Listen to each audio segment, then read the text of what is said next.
Before we begin, just to let you guys know, I've been reading Klaus Svan's new book, which explores a wide range of fascinating encounters from around the world.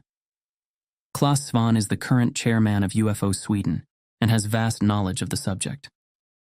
Rumor has it that the book is being translated into English. I promise to let you all know if it becomes available. Welcome everyone to our channel Stories Lost, and this week's episode, A Case of Swedish Origin. For this, we travel back in time to the 1970s and the southwest part of Sweden. In the quiet town of Smålandsstenar, an otherwise ordinary evening on August 16, 1973, turned into a night of confusion and fear for one Mr. Gunnar Carlson. As dusk settled, what began as a simple moment of smoking by his kitchen window led to an encounter with something inexplicable that would alter his life. Another man would encapsulate Gunnar's story and report it in the 6th issue of UFO Sweden's magazine of that same year, 1973.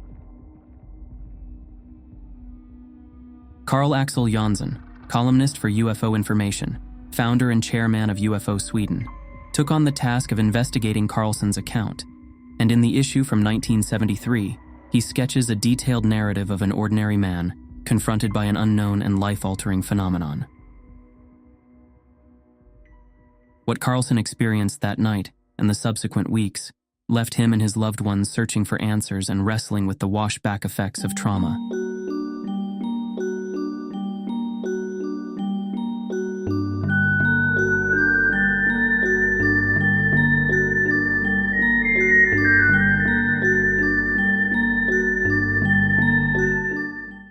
Before publishing his report, Jansson had over the course of months gathered information, interviewed witnesses, and consulted experts to piece together what could have happened. Carlson's encounter with an unseen force, which caused physical sensations and psychological distress, have puzzled both those close to him and the professionals involved, as Mr. Carlson struggled to return to a state of mental equilibrium. When freelance journalist Carl Axel Jansson finally sits down to synthesize the information and type down key events, it is with the chilling awareness of what the consequences of being a witness to more than what the psyche can withstand could bring. It is not only what the witness experienced that needs to be told, but what happened to the witness after he experienced it. On August 16th, Gunnar Carlson was sitting in the kitchen, having a last cigarette before going to bed. Dusk was settling over the community, and Carlson sat at the kitchen table with his back to the window. He looked out towards the road and the neighboring houses when he suddenly got the feeling that something lingered in the upper left corner of the window. When he directed his gaze there, he saw something that resembled a car roof, or possibly a disc-shaped object. It was 10:15 p.m. when he made the observation, he recalls. "I was so surprised that I can't exactly describe what the object looked like," he says. "But it was the same color as our pots, roughly like aluminum. There wasn't a sound, and I couldn't make out any details in the half-light. The surprise must have also contributed to me not noticing details." Gunnar Carlson readily admits he was scared. The impressions were reinforced by the fact that the strange object seemed to emit invisible rays that grabbed his back and pulled him upwards. He panicked when he felt how the rays hit him and followed his body from the neck down to the lower back. He forced himself away from the window, whereupon the peculiar pull stopped affecting him. What exactly had happened? Maybe it was just his imagination? Carlson went to the electric heater under the window to check if there might be something wrong with it. Maybe he had received a shock from the heater due to an electrical fault. But no, there was nothing wrong with the heater. And at the same moment as he stood by the window again, he got the feeling once more that something invisible was pulling at him. But this time it was his chest and body from the waist down that were being searched, he felt like. The more I showed myself in the window, the more I was exposed to the effects of this invisible force. However, it seemed like the walls didn't let the radiation through. I got scared again, recounts Gunnar Carlson, and hurried away from the window. The object was no longer visible. It had been about 30 meters high and equally far from the house. He tried to shake off the creepy impressions and went to bed. His wife had been in another room during the time, and thus knew nothing about what had happened. "Yes, then there is a gap in my memory," says Carlson. I only remember waking up in the ambulance on the way to the hospital in Värnamo. But afterward, I was told that I had asked my wife to call my parents and tell them everything is not as it should be. Gunnar Carlsson's parents rushed to their son's home, but after a while of talking with him, they felt assured that everything seemed to be in order. But suddenly, Gunnar Carlsson began to shake all over, rushed up, and stood in a corner of the room. He stared in terror at the window, and in his agitated state asked his parents who they were. He no longer recognized them. After a while, Carlsson calmed down and regained his usual demeanor. But it didn't take long before he started shaking again and expressing the same fear as before. A doctor was called, and he could determine that Carlsson had been subjected to a very severe shock.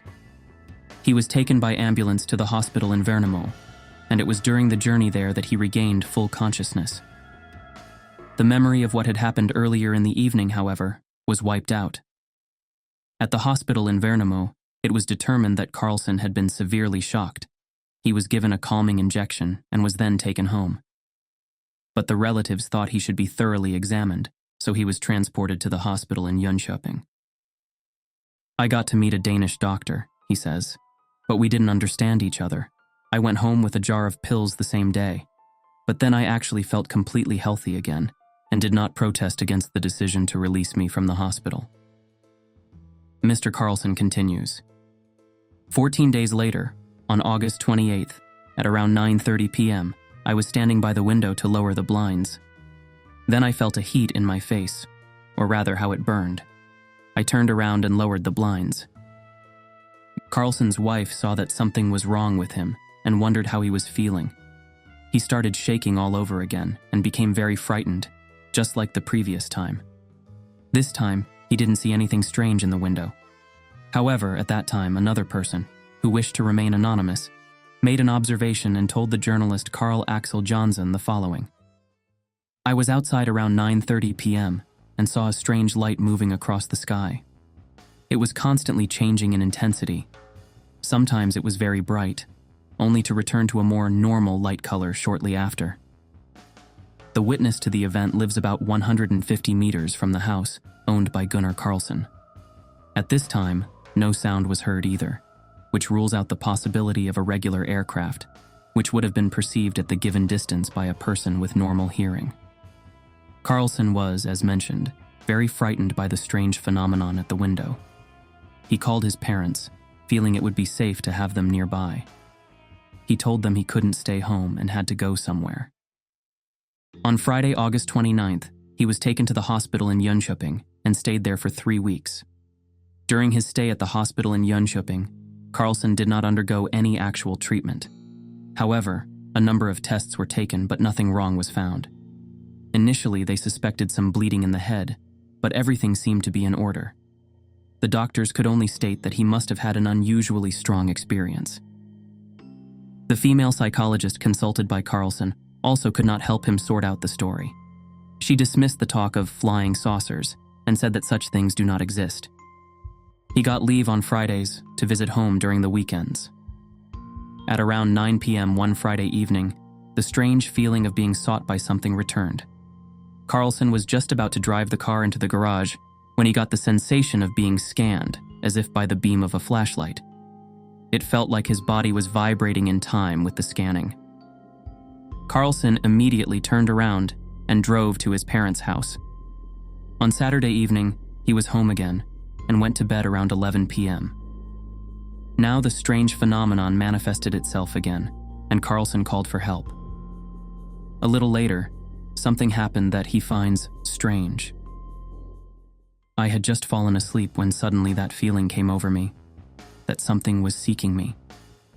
I didn't wake up completely but found myself halfway between sleep and wakefulness. I called for my father and took my wife's hand and squeezed it very hard. My wife later told me that I really did call for my father.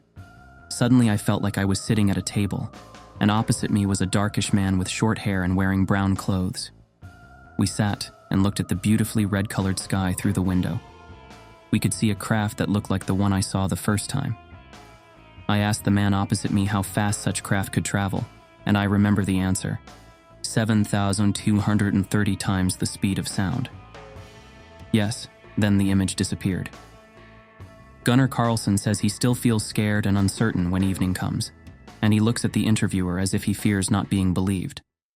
But personally, I think he has given a very genuine and honest account of what he experienced on an August evening in 1973, concludes investigator Carl Axel Johnson, and continues to report on the other actions of inquiry that were conducted. We turned to psychologist Ingvar Mortensen and asked him for a comment on this related case.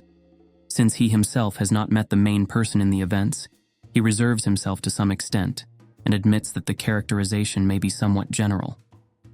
My contact with the case is limited to listening to a tape recording of the interview with the man, and my comments can therefore only be quite general. After comparing my impressions with the interviewers, I dare say that the man seems credible and solid. It does not seem likely that the story would be fabricated. The man has experienced an event that shook him deeply and left certain after effects. When the man saw the craft, he was by the kitchen window, and he got a strong feeling of discomfort and fear. The feeling was intense, and he felt he had to get away from it all. This feeling of discomfort has returned several times. It is likely that after this first experience, he developed a phobic reaction. This reaction is primarily tied to the area around the kitchen window, but also to other parts of the home. Compare, for example, elevator phobia, where a similar feeling occurs in all elevators and elevator-like small rooms.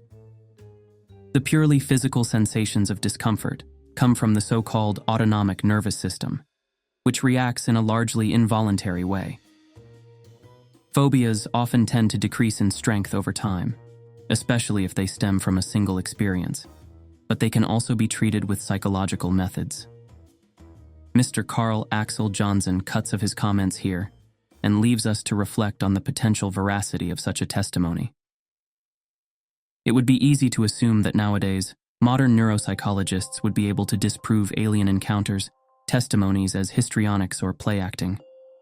This is actually not the case. In 2002, Harvard University researchers discovered that people who believe they've been exposed to extraterrestrial contact exhibit physiological changes similar to those seen in PTSD sufferers. Despite the researchers' certainty that these individuals hold false memories, the physical reactions, such as increased heart rate and sweating, are strikingly similar to those of actual trauma survivors. The 2002 study, by McNally and Clancy, aimed to delve into the physical responses triggered by these false memories and compare how they differed from verified and sanctioned trauma. The findings suggest that the intensity of physical reactions cannot be used to determine the truth of a memory. Whether the trauma is real or imagined, the body's response, elevated heart rate and sweating, remains equally intense. These results raise critical questions about the power of belief and memory, about reality and imagination, and the depths of the psyche. Victims of what they claim to be alien encounters manifest symptoms that are physiologically indistinguishable from real trauma. What does this tell us? That truth is a construct of our minds, no matter the external world? Or does it tell us that there might be more questions, more truths out there? We at Stories Lost hope you enjoyed this episode as much as we appreciate and are grateful for having you as our audience.